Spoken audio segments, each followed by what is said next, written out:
All right, today we're going to be talking about air conditioning. Air conditioning is a lot more complicated than just your typical forced air or heating systems. Obviously, what we can do is create heat. What we can't do is create cooling. So what we have to do is control heat to remove it from space to create the cooling effect. In doing so, the process is a lot more challenging. Now, in theory, and how we have to deal with it as project management teams in the construction industry, we don't have to generally know all the ins and outs, but this lecture kind of goes through a little bit more of the details so you understand how the process works. Again, it's more just to understand what kind of challenges that the HVAC companies will be going through, and then potentially ways how to mitigate those challenges and help them out as much as possible. So as we go through here, air conditioning, we'll talk about the equipment, different loops within the system, and then connecting air conditioning to the refrigeration cycle. So the basics.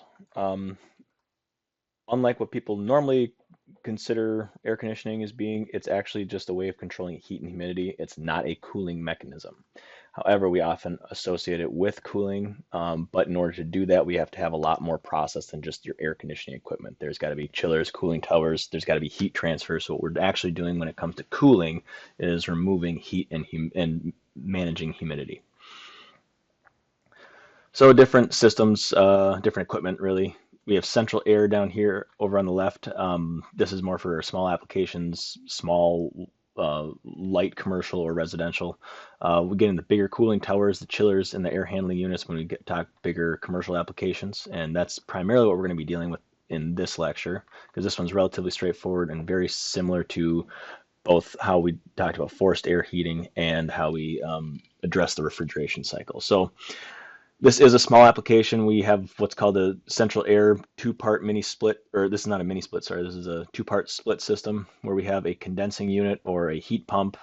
Some people just call it the air conditioner out here, which is our heat exhausting device. Inside we have a furnace. Important to know that the indoor unit, the furnace has to have an evaporator coil too. So a lot of furnaces you can add a evaporator coil to as well, some you can't. This is for a ducted system, so when you have that furnace, we're obviously dealing with some sort of duct work.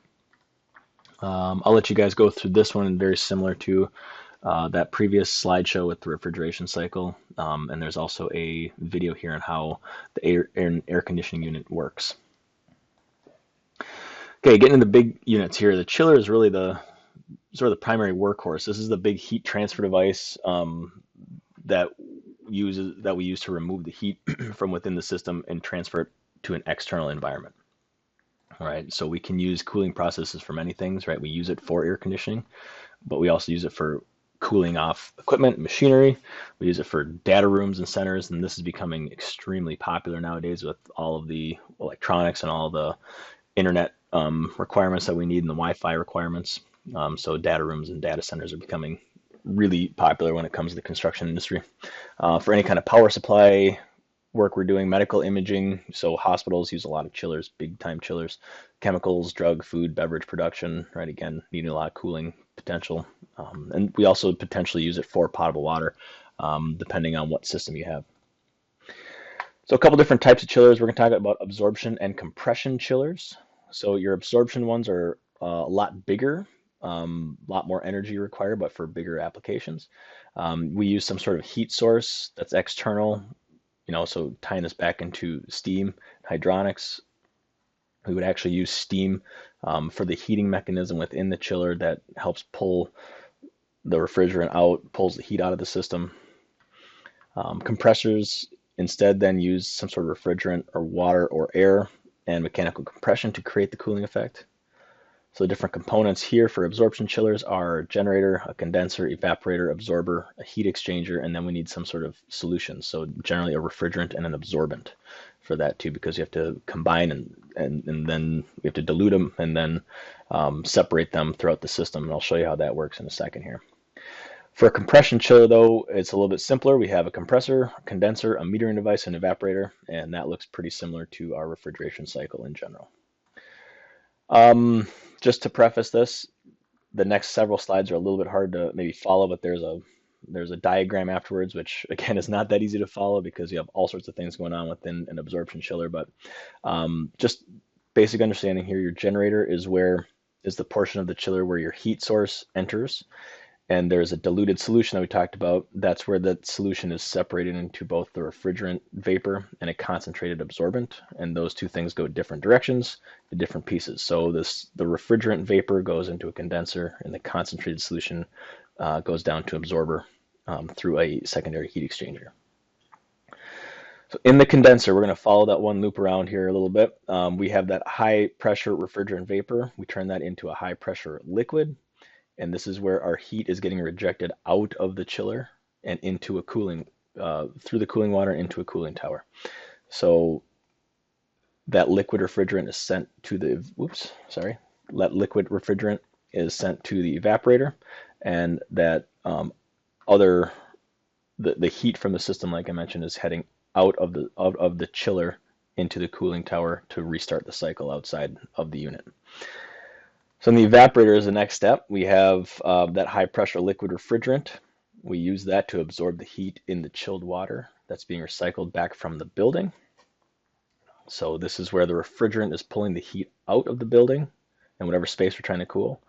It evaporates and goes back to the absorber. The chilled water then goes back into the building. So that chilled water is what we're ultimately trying to create the cooling effect with. So in the evaporator is where we're pulling the heat out of a system and we're pushing the cold back into the system. And the absorber is the last piece of the chiller. This is where that refrigerant vapor mixes with the concentrated solution, and it causes those two solutions to dilute. That diluted solution travels back through a heat exchanger and back to the generator to restart the process, like we talked about at the very beginning. The cooling water, which comes into the absorber, that comes from the cooling tower, it picks up heat from the absorbent, then goes to the condenser, and then eventually back out to the cooling water. So this is what it looks like. Now, it might not all make a ton of sense right off the bat here, but we talked about the generator, the condenser, the evaporator, and the absorber. This is where the heat source comes in, right? So in this situation, it's hot water, or it could be steam, right? This yellow line here is our diluted solution, so we're refrigerant and absorbent. This is where they separate, right? The refrigerant goes into the condenser, the absorbent goes down out of the generator, down through the heat exchanger, and into the absorber. So if we follow on to the next step here, the condenser is where this cooling water inlet eventually picks up heat from the system, ejects it out of the chiller, and brings it out to the cooling tower. All right, so this is how we get rid of the heat from our system.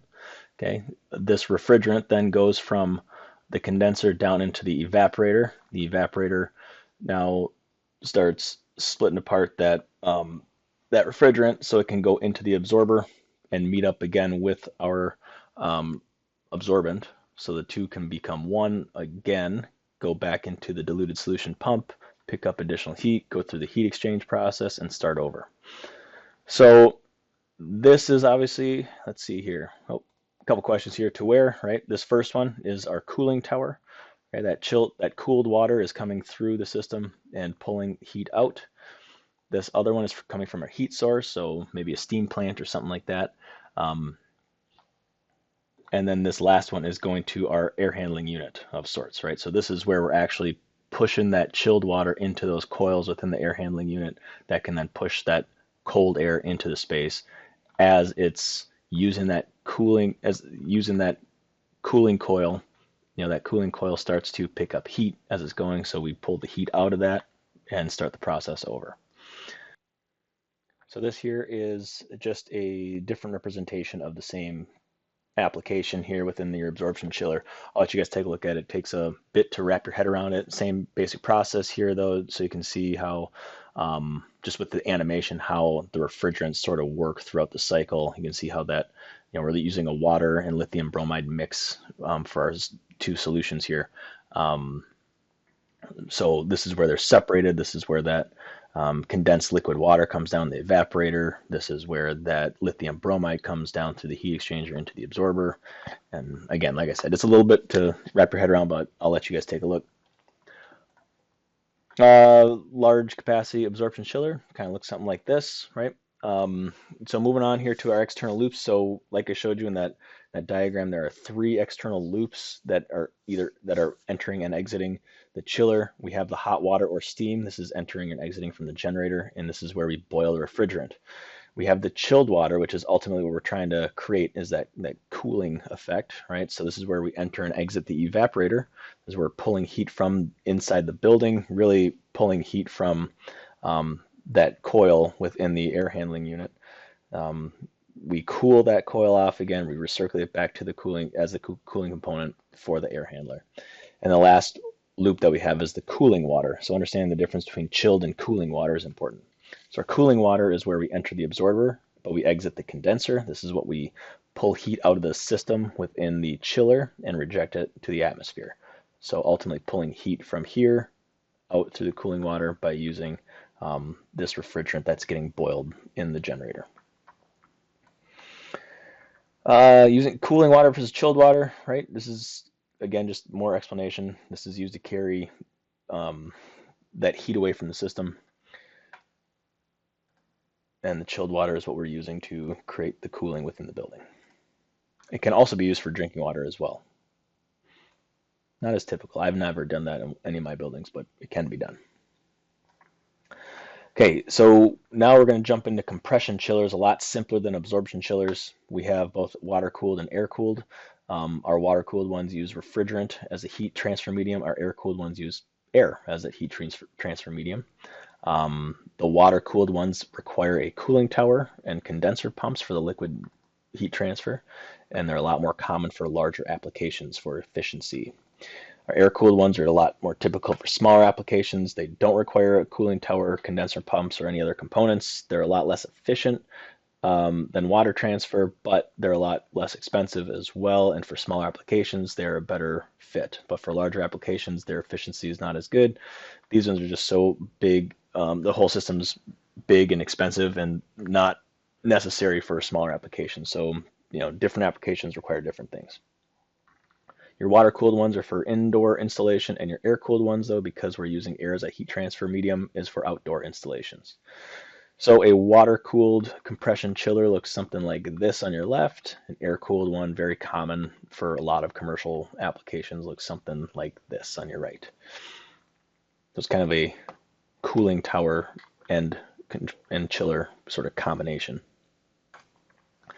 So your compression chiller process is a lot more simple than the evaporator one, right? We have this cooling water that's coming into the condenser and out of the condenser, and we have chilled water that's coming into the evaporator, out of the evaporator, right? So then we have our refrigerant that's going through the evaporator. It's picking up the heat, it's compressing that refrigerant and expelling it out of the system through the cooling water, and then restarting the cycle with the expansion device. So very similar, obviously, to what we talked about in the refrigeration cycle. It's the same exact process that we're talking about. A cooling tower is a big piece of the puzzle here if your system needs it. It is the heat rejection device. So it's just basically a specialized heat exchanger. This is where we're mixing the air with the cooling water, and we're reducing the temperature of that water to then recycle back through. A small amount of that water evaporates in the mixing process, which then reduces the temperature of the water even further, and that heat is removed from the system into the surrounding environment. So when we're talking about cooling towers, we have to be classified by both its airflow and then its air to water flow. So both things. So with the airflow, we have natural draft or we have mechanical draft. If it's mechanical, then we have either induced or forced, just similar to talking about forced air systems. In water to air flow or air to water flow, we have cross flow and we have counter flow. So we have to classify both the draft type with the airflow and how the air to water flow takes place within a cooling tower. So natural draft is obviously just using natural convection to circulate air through the tower, which cools the water off. Air movement is caused by density differences, just like air movement in general. Mechanical draft, we have induced and forced. Induced is when we have the fan at the top of the unit and it's pulling a draft through the tower. And forced is we have a fan at the bottom pushing the draft through the tower. So getting into air to water flow classification, we have a cross flow versus counterflow. Our cross flow is where the air flows horizontally through the tower and the hot water flows downward. So our air is flowing across, our water is flowing down, the two mix, which acts as that heat exchanger, pulls heat out of the system, cools off that liquid to send back in. This one's a little bit less efficient. It's prone to freezing. I'll show you a diagram in a minute why that might be. Your counterflow, then we have air moving upward through the tower and water flowing downward through the tower. They're often a lot smaller than crossflow and often a lot more efficient than crossflow as well. So here is an example of an induced draft crossflow. So we have induced draft because we have an air of a fan at the top, right? But we have air coming in from the sides, and then we have water dropping in from the bottom. And as that hot water is coming in on both sides here, it's mixing with that air, cooling it off, and the water's coming back to the system. But you can see, since it's sort of external application, it is a little more prone to freezing. That air is then warming up and getting expelled out of the system. An induced draft counterflow, again, induced draft because the fan's up at the top pulling air through. We have the hot water coming in this way and then spraying across. We have this exchange surface, this mat that sort of holds the water there longer, and then we have the airflow coming in from below. This process right here allows for longer time for the air exchange to happen, or that heat exchange to happen. That, the more time we have with it, the better it is for exchanging that heat. We also have what's called a drift eliminator, and what that does is it catches any of those vaporized parts of the water that are trying to escape, to then recycle back down to, so we're not losing extra heat out of that. We're capturing it to pull out of the system. That cooled water then comes back down into the tank and restarts the process. A couple more diagrams for them. This one is a natural draft counterflow, right? So the same exact thing, except for we don't have a fan here, but we have the air coming in, the water coming in, and we're cross-flowing, or we're counterflowing, sorry, with the two. And this one we have a forced draft counterflow. So I guess going back really quick, whenever you see your cooling towers, right? So at large process generator plants, all you're seeing that's coming out of the top there is actually just water. So it's steam from the water coming out. So we have packaged air handling units, or RTUs, right? So we're using these. These are basically interchangeable. It's just one's interior, one's exterior. An air handling unit is basically any type of unit, going back to the forced air that's circulating the air throughout your system. They operate basically the same way. There's different things that they can do with interior versus exterior, but they're used for both heating and cooling units in forced air systems. So same basic components. I'm not going to go through all this stuff because we already talked about in forced air, but just know that the packaged unit can do kind of all of it as one. So again, they contain all or most of the components needed for your heating and cooling system within one cabinet. It looks something like this. So this is what you would typically see on the inside of your building, or this is what you'd see on the outside of your building. Very similar. We can incorporate makeup air and stuff like that with our RTUs. You have to have separate systems for AHUs though. So if we put the whole process together, this is where it all comes into play. We have an air handling unit, we have a chiller, we have a cooling tower, right? So we have the cooling water, right? This is the chilled water, sorry, not cooling water. This is the chilled water that's coming out of your chiller, going into the air handler, right? That air handler is using that cold, it's pushing cold air then into our space. It's losing the cool, it's picking up heat then as we're going. We pull that chilled water then that's warming up through our system back into the chiller where it exchanges heat, cools it off again, and cycles it back. All right. The cooling water then, as it's picking up the heat from the chilled water, brings it out of the system to the cooling tower where it ejects the heat, cools off that water here, and creates the cycle for the exchange. The only external loop that we have that's missing is our heat source, which will be coming into the chiller at some point here. Going back to cooling capacity now we know the system, how it works, right? We measure cooling capacity in tons of cooling. So quick reminder, 1 ton equals 12,000 BTUs per hour. Small units, residential and light commercial, typically somewhere between 0.5 and 7.5 ton capacity. Our larger air handling units are usually using 20 plus ton capacity, and our chillers are somewhere in the 100 to 2,000 ton capacity, depending on your system. And that is all I have for air conditioning. So if you have any questions, please let me know.